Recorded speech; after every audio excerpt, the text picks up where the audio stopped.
மருந்து சேனலுடைய மேலும் பல பதிவுகளை தெரிந்து கொள்ள இந்த சேனலை சப்ஸ்கிரைப் செய்யவும், பெல் பட்டனை அழுத்தவும். மேலும் மருத்துவரின் ஆலோசனை பெற இந்த வீடியோவில் உள்ள எண்ணிற்கு தொடர்பு கொள்ளவும். இயற்கை மருந்துகளுக்கு வணக்கம். நம்முடைய அருகில் பாரம்பரிய சித்த வைத்திய மதிப்புக்குரிய வேண்டஸ் ஐயா இருக்காரு. நிறைய பேருக்கு டைப் 1 டைப் 2 இருக்கு. இது அற்புதமா சரி பண்ணக்கூடிய மருந்து சித்த மருத்துவத்தில் இருக்கு. அதுவும் ஐயா கிட்ட இருக்குது டைப் 1 இருந்தாலும் சரி, டைப் 2 இருந்தாலும் சரி, மிக சிறப்பாக வேலை செய்யுது. HbA1c எல்லாம் 5.2, 5.3, 5.4 இதுக்கு இப்படி வந்துருச்சு. ஐயா இருந்ததெல்லாம் நிறைய வீடியோக்கள் நம்ம போட்டிருக்கோம். அதனால சக்கர நோயாளிகளுக்கு இந்த வீடியோ வரப்பரசம் சொல்லலாம். இது எப்படி எடுக்கணும், இந்த மருந்தை இது எப்படி எல்லாம் வேலை செய்யுதுன்றதை இந்த காலையில் முழுமையாக தெரிஞ்சுக்கலாம். வாங்க ஐயா. வணக்கம் ஐயா. வணக்கம் ஐயா. ஐயா T1 T2 ரொம்ப பிரபலமா போயிட்டு இருக்கு. அது T1 T2னா வேண்டசாய் அப்படின்ற மாதிரி இன்னைக்கு ஆயிடுச்சு. ஐயா, இன்னைக்கு நிறைய பேருக்கு சர்க்கரை நோய் இருக்கு. அதுவும் டைப் 1 இருக்கிறவங்க இன்சுலின் போட்டே ஆகணும். டைப் 2 இருக்கிறவங்க தொடர்ந்து மருந்து எடுக்கிறாங்க. இப்போ உங்களுடைய இந்த T1 T2 மருந்து மிக அற்புதமா வேலை செஞ்சு எல்லாம் ரொம்ப ரொம்ப நல்லா இருக்காங்க. ஐயா, எனக்கு 400 இருந்துச்சு, 500 இருந்துச்சு, 570 எல்லாம் இருந்துச்சுன்றவங்களுக்கெல்லாம் இன்னைக்கு ஐயா 180 வந்துருச்சுங்கய்யா. சாப்பிட்றதுக்கு முன்னாடி 140ங்கய்யா, சாப்பிட்ட பின்னாடி 200 இருக்குதுங்கய்யான்றாங்க. இல்லைன்னா சாப்பிட்ட பின்னாடி 180 இருக்குன்றாங்க. இப்படி ரீசனா வந்து இப்படிலாம் இருக்கு. நான் 1-2 மாசம் எடுங்க, அப்புறம் ரிப்போர்ட் எடுத்து HbA1c எடுத்து ஐயாவோட நம்ம வீடியோ போடலாம்னு சொல்லியிருக்கேன். இப்படி சக்கரை நோய்க்கு மிக சிறப்பாக வேலை செய்யக்கூடிய மருந்து எப்படி கண்டுபிடிச்சிங்க, இது எப்படி எடுக்கணும்? எல்லாமே நமக்கு முன்னோர்கள் சொன்னதுதான். திருவாரூர்ல நீங்க ரெக்கமெண்ட் பண்ண ஒரு தெரிஞ்சவங்க, அவங்களுக்கு 550 நம்ம. ஆனா நான் சொல்லிட்டேன், நீங்க ஏற்கனவே எடுத்துக்கிட்டு மெடிசனோட எடுத்துக்கங்கம்மா, சடனா விடக்கூடாது அப்படின்ட்டு.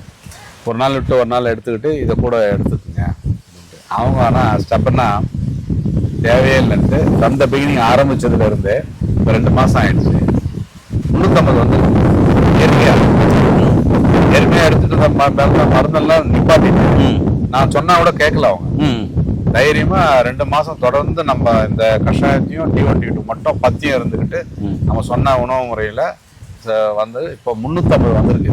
இயற்கையான முறையிலேயே 200 பாயிண்ட் குறைஞ்சிருக்கு. இந்த 350க்கு அவங்க ரொம்ப சந்தோஷப்படுறாங்க. என்னன்னா, இந்த கால் குத்தல் வலி அதெல்லாம் இல்லை. செக் பண்ணும்போது 350 காமிக்கிறாண்டி பிசிக்கலாக எனக்கு நிறைய சேஞ்சஸ் இருக்கு.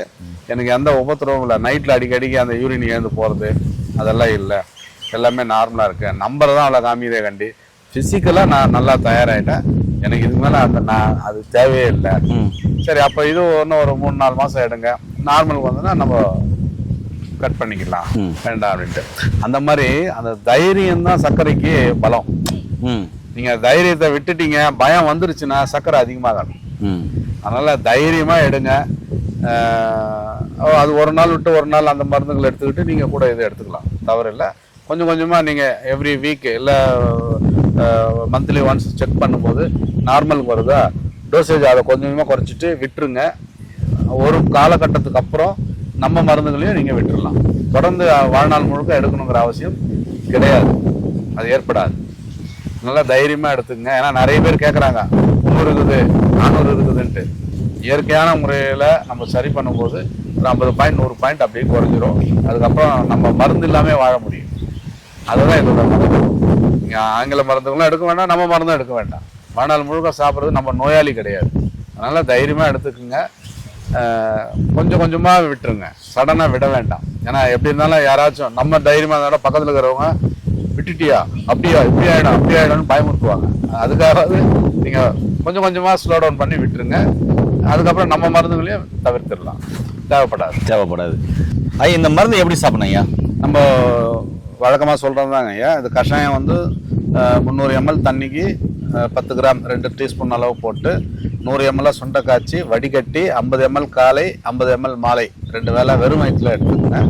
சூரணம் பார்த்தீங்கன்னா வந்து உணவுக்கு முன்னாடி வெந்நீரில், இதுக்கு தேன்லாம் யூஸ் பண்ணக்கூடாது, வெந்நீரில் ஒரு 1/2 டம்ளர் வெந்நீரில் ஒரு 1/4 ஸ்பூன் அளவு 1 கிராம் அளவு மிக்ஸ் பண்ணி எடுத்துக்கோங்க.